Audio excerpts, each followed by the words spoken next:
comment es-tu tombé du ciel, ô Lucifer? Lucifer, c'était le nom de Satan avant qu'il ne soit déchu des cieux. Donc c'était le nom du diable avant qu'il ne soit déchu. Il dit, fils du matin, comment es-tu abattu jusqu'au sol, toi qui affaiblissais les nations? Car tu disais dans ton cœur, je monterai au ciel, j'élèverai mon trône au-dessus des étoiles de Dieu. Je m'assierai aussi sur la montagne de l'assemblée du côté du nord. Je monterai au-dessus des hauteurs des nuages. Je serai semblable au Très-Haut. Donc en d'autres termes, il voulait être comme le Très-Haut, comme Dieu. Mais tu as été précipité dans le séjour des morts, dans les profondeurs de la fosse, donc de l'abîme. Satan, également connu donc sous le nom de Lucifer, a 3 catégories d'ennemis.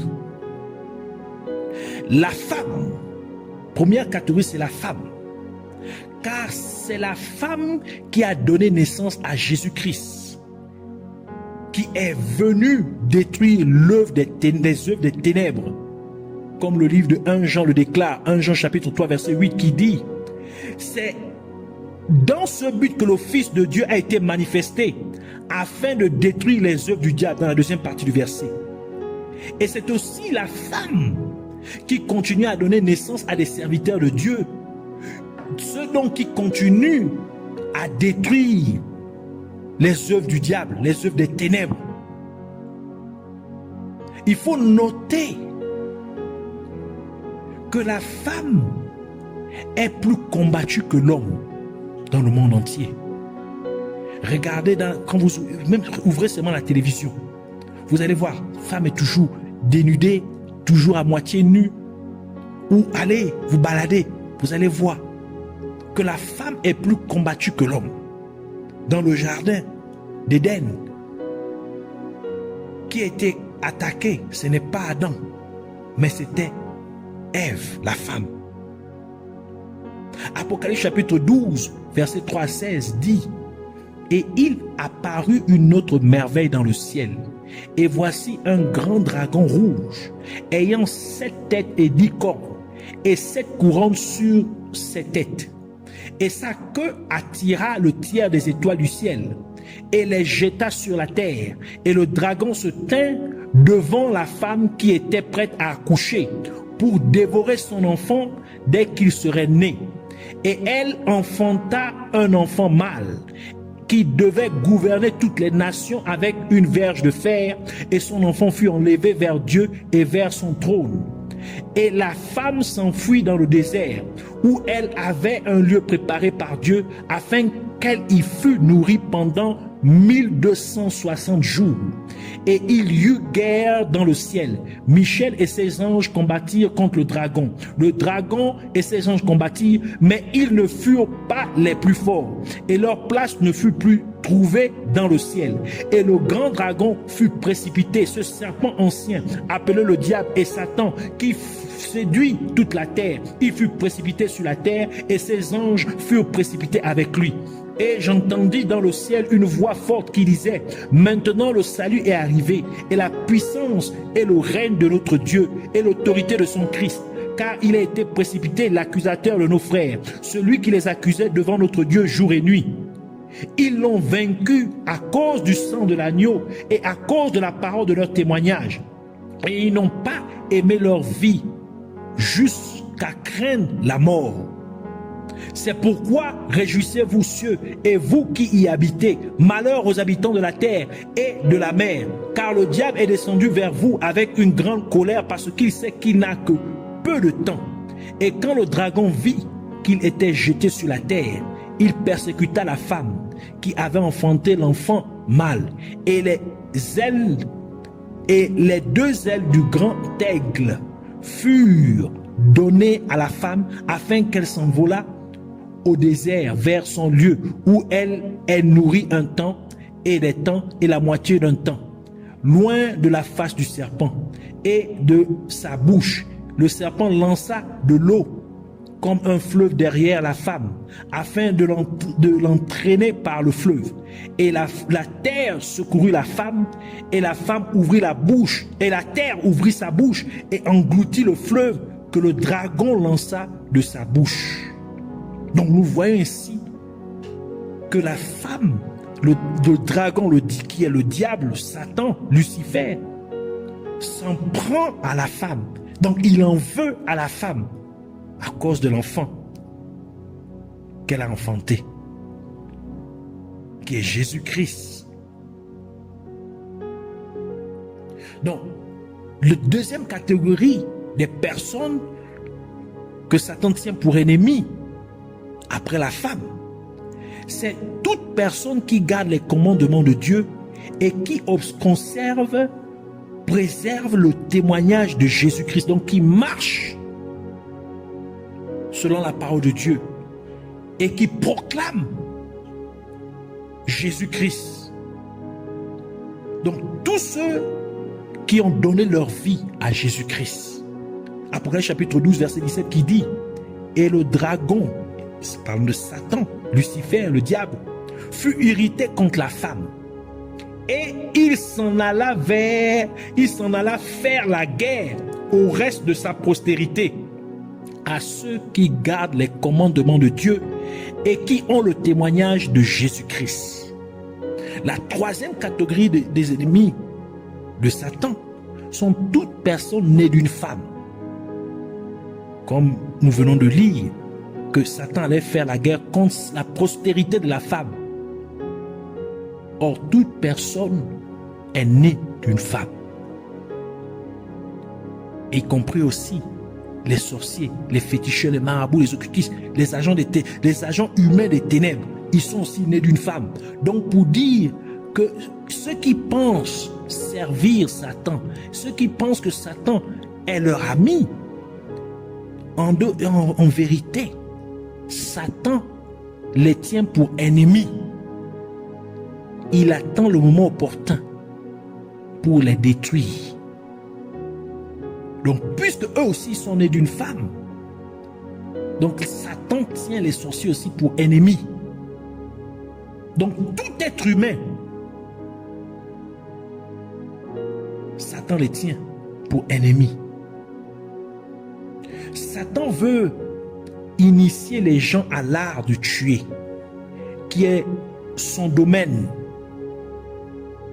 d'expertise, tel que Jésus-Christ l'a mentionné dans Jean chapitre 10 verset 10, qui dit, le voleur, faisant allusion à Satan, dit: le voleur ne vient que pour voler et tuer et détruire. La première partie du verset. Jean chapitre 8 verset 44, Jésus encore ajoute pour dire: vous avez pour père le diable, et vous ferez les convoitises de votre père. Il était un meurtrier dès le commencement. Donc juste la première partie du verset. Satan a ordonné à ses démons d'inciter ainsi les gens à tuer sans qu'ils ne s'en rendent compte. Ainsi, il deviendrait meurtrier comme lui-même. Sur le meurtre moral, Satan a ordonné à ses démons d'inciter les êtres humains à insulter les autres sur le domaine où ils ont des défauts, où ils ont des difformités, des failles, des manquements. Ceci tuerait ces personnes moralement. Par exemple, quelqu'un peut vraiment être dans des difficultés financières, donc il vit dans la pauvreté, une précarité vraiment sévère. Et un autre homme ou une autre personne lui dira: tu es un pauvre type, va loin de moi.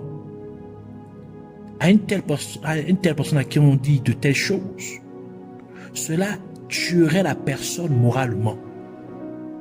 Et la personne va être vraiment découragée, abattue. Un autre exemple, quelqu'un peut être aveugle et une autre personne lui dirait: va-t'en, espèce d'aveugle. Donc son défaut, c'est là où même on l'insulte, c'est là où on le méprise. Donc cela le tuerait donc moralement.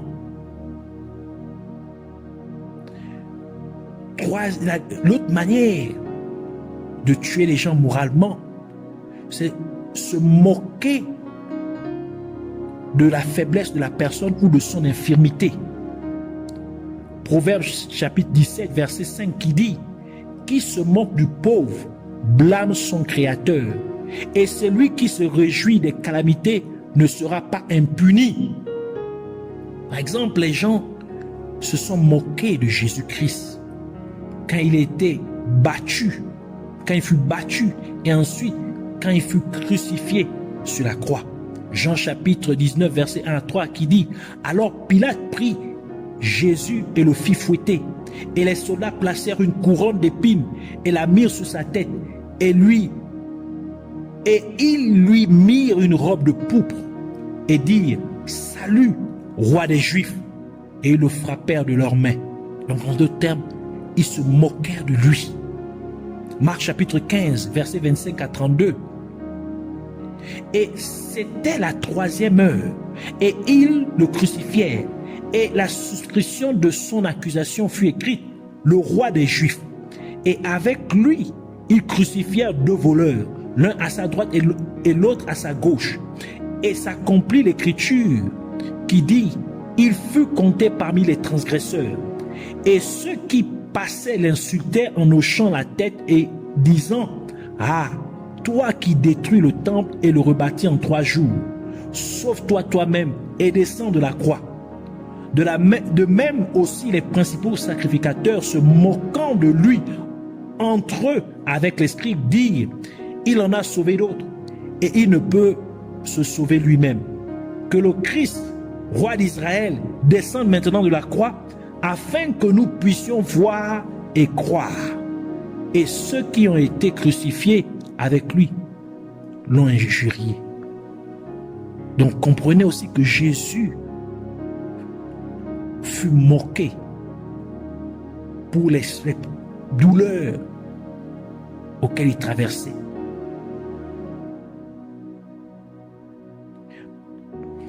Vous avez un autre exemple, les enfants qui se moquaient du prophète, qui se moquèrent du prophète Élisée, dans 2 Rois chapitre 2 verset 22 à 24, qui dit: ainsi les eaux furent guéries jusqu'à ce jour, selon la parole d'Élisée qu'il prononça. Et il monta de là à Bethel.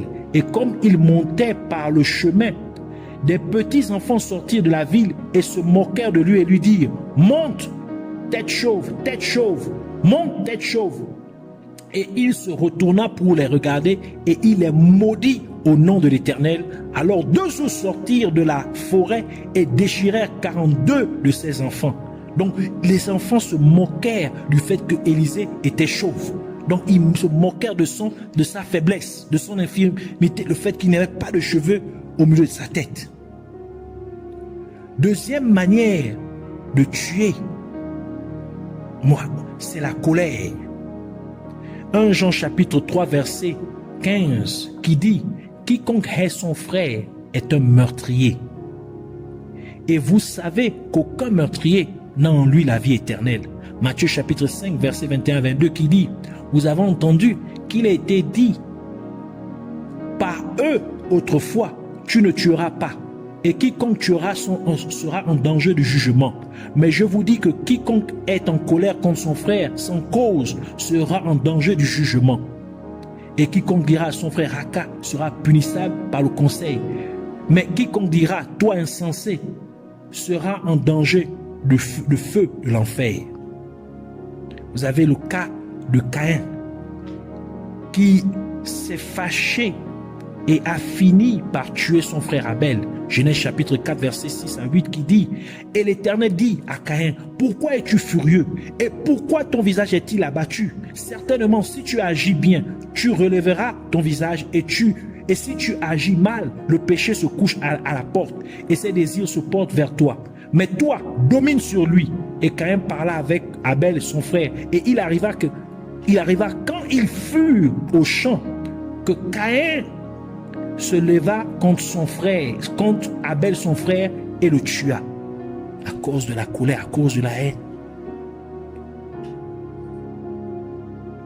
Satan aussi ordonné à cette démon d'inciter les gens à l'infidélité sexuelle dans les mariages ou dans les fiançailles, lorsqu'ils sont encore fiancés, afin que lorsque leurs partenaires respectifs découvriraient cette infidélité, la personne mourrait moralement. Satan aussi a donné à ces démons d'inciter les êtres humains à se trahir, à se tromper les uns les autres. Psaume 41, verset 9 qui dit: oui, mon propre ami intime, en qui j'avais confiance, qui mangeait de mon pain, a levé son talon contre moi. David ajoute encore pour dire dans Psaume 55, verset 12 à 14, pour dire ceci: car ce n'est pas un ennemi qui me faisait des reproches, autrement j'aurais pu le supporter. Ce n'est pas non plus lui qui m'a trahi, qui s'est magnifié contre moi, autrement je me serais caché de lui. C'est toi que j'estimais mon égal, toi mon confident et mon ami. Ensemble, nous vivions dans une douce intimité. Nous allions avec la foule à la maison de Dieu. Donc, le fait que quelqu'un qui vous me faisiez confiance vraiment, vous avez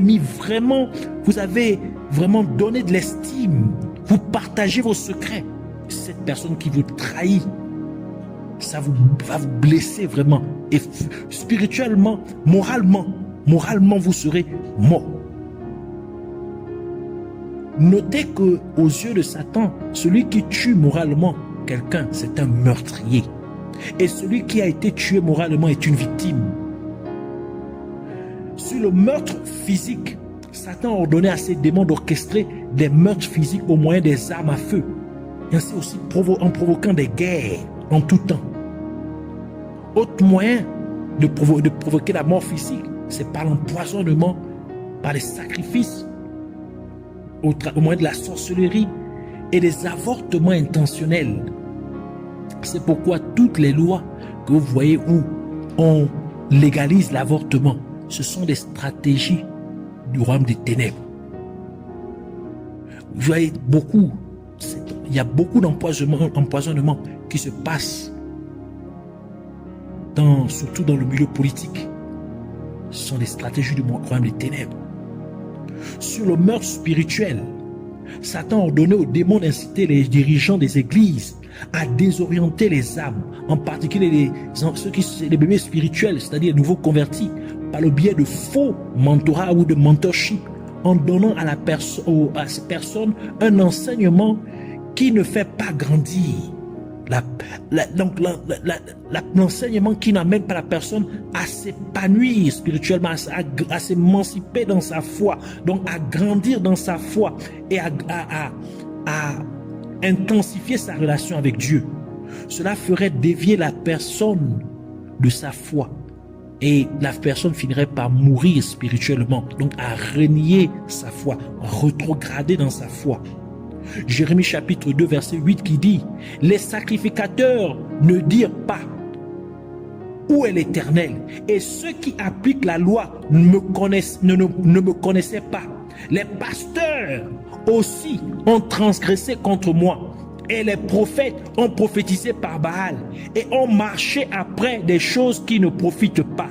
Jérémie chapitre 23 verset 1 à 2 qui dit: malheur aux pasteurs qui détruisent et dispersent les brebis de mon pâturage, dit l'Éternel. C'est pourquoi ainsi parle l'Éternel, le Dieu d'Israël, contre les pasteurs qui paissent mon peuple. Vous avez dispersé mon troupeau, vous l'avez chassé et vous n'en avez pas pris soin. Voici, je vous châtierai à cause de la méchanceté de vos actions, dit l'Éternel. Jérémie chapitre 50 verset 6 ajoute pour dire: mon peuple est comme des brebis perdues, leurs bergers les ont égarés, ils les ont détournés sur les montagnes, ils sont allés de montagne en colline, ils ont oublié leur lieu de repos. Ézéchiel chapitre 34 verset 2 à 10 conclut pour dire: fils de l'homme, prophétise contre les pasteurs d'Israël, prophétise et dis-leur, ainsi parle le Seigneur Dieu le Seigneur Dieu aux pasteurs, malheur aux pasteurs d'Israël qui se nourrissent eux-mêmes. Les pasteurs ne devraient-ils pas nourrir les troupeaux? Vous mangez la graisse et vous vêtissez de la laine. Vous tuez ceux qui sont nourris. Mais vous ne nourrissez pas le troupeau. Vous n'avez pas fortifié celles qui étaient faibles, guéri celles qui étaient malades, pensé celles qui étaient blessées. Vous n'avez pas ramené celles qui s'étaient égarées. Cherchez celles qui étaient perdues, mais vous les avez dominées avec violence et avec dureté.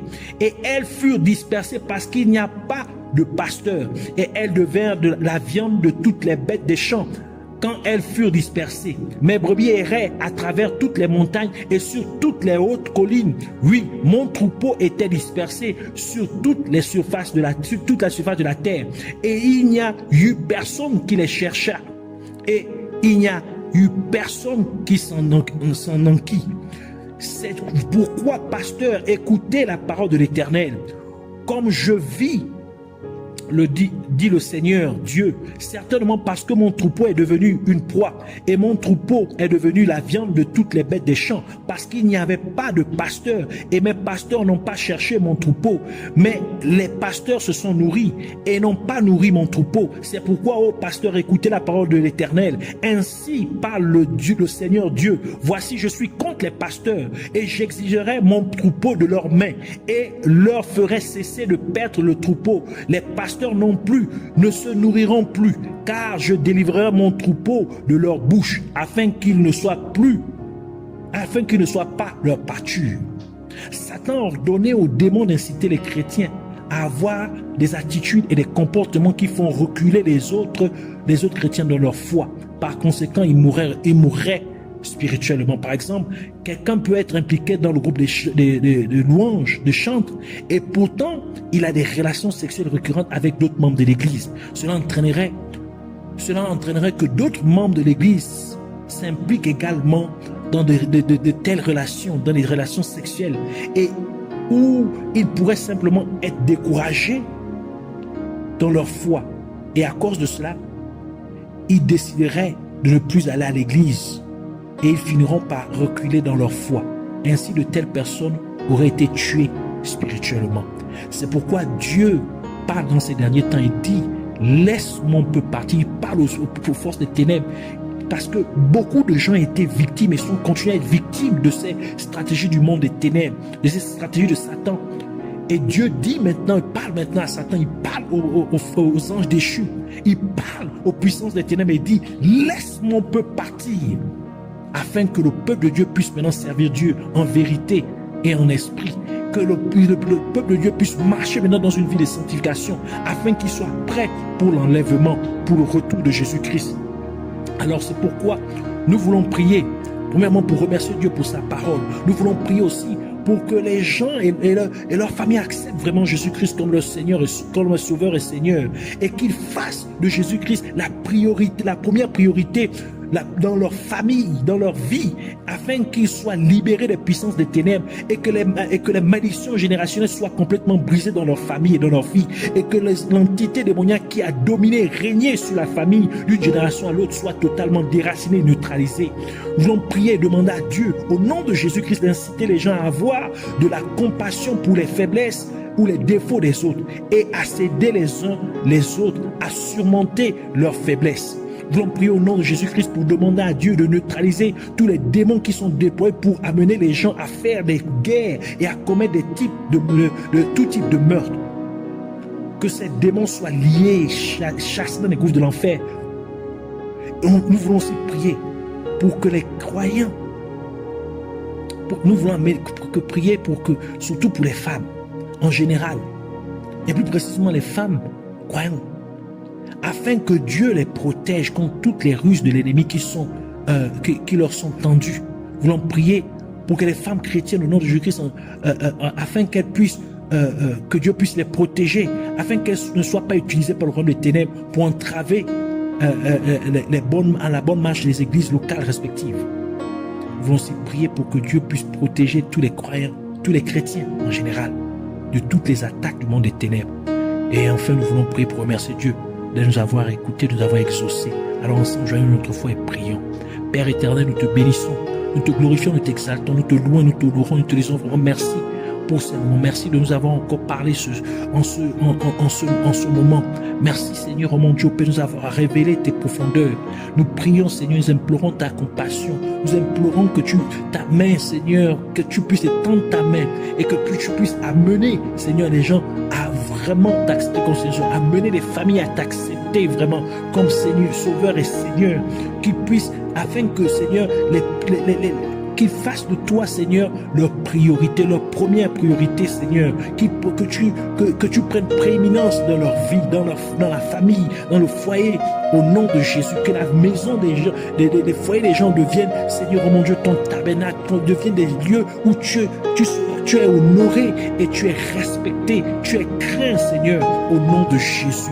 Seigneur, que les liens générationnels, les malédictions générationnelles soient brisées dans les familles au nom de Jésus-Christ. Que les entités démoniaques qui, Seigneur, ont dominé et régné dans les familles d'une génération à l'autre soient neutralisées maintenant, soient délogées, déracinées, chassées dans les coups de l'enfer au nom de Jésus. Que leur règne maintenant prenne fin au nom de Jésus, Seigneur. Nous prions et nous te demandons, Seigneur, d'inciter, Seigneur mon Dieu, les gens à pouvoir, Seigneur, avoir compassion, Seigneur, des autres qui sont dans des faiblesses, des autres qui sont, Seigneur, dans des infimités, qui sont dépourvus, Seigneur, mon Dieu, Père, de quoi que ce soit qui serait utile à leur bien-être, Seigneur, et que les hommes, les gens, les êtres humains puissent aider les uns les autres, Seigneur, que nous puissions nous aimer les uns les autres, que nous puissions nous soutenir les uns les autres, afin que nous puissions nous aider à surmonter nos faiblesses, Seigneur, au nom de Jésus. Seigneur, aide-nous, Seigneur.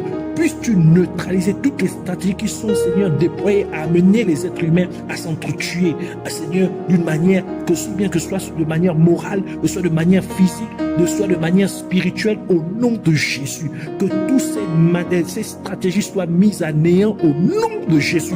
Car tu as dit, toute âme forgée contre nous sera nulle et sans effet. Seigneur, nous prions pour toutes les femmes. Seigneur, protège la femme. Car tu sais combien l'ennemi se charme contre la femme et particulièrement contre la femme chrétienne. Seigneur, protège qu'elle ne soit plus la victime de toutes les astuces, Seigneur, des ténèbres qui sont, Seigneur, établies contre elle au nom de Jésus. Que la femme maintenant puisse se ressaisir, qu'elle puisse s'accrocher à toi et qu'elle puisse, Seigneur, savoir que sans toi, elle ne peut, Seigneur, mon Dieu, Père, réussir. Merci encore, Seigneur, de le faire au nom de Jésus. Que la femme ne soit plus l'outil du royaume des ténèbres pour pouvoir faire tomber les gens. Nous refusons cela au nom de Jésus. Seigneur, nous prions que tu protèges, Seigneur, tous tes enfants à travers le monde, tous les à travers le monde, que tu les préserves de toutes les stratégies des ténèbres et que tu mettes fin au règne de Pharaon, Seigneur, oh mon Dieu, Père, dans la vie des gens, dans Seigneur, les familles des gens, au nom de Jésus-Christ. Merci encore que toi, Seigneur Jésus-Christ, tu as dit que tu as apparu pour détruire les œuvres, Seigneur, des ténèbres. Alors détruis les œuvres des ténèbres dans nos familles, dans nos vies, dans nos foyers, au nom de Jésus. Que la gloire te soit rendue, toi le seul et véritable Dieu. Nous te disons merci de nous avoir écoutés, merci de nous avoir exaucés. Au nom de Jésus, nous avons ainsi prié. Amen.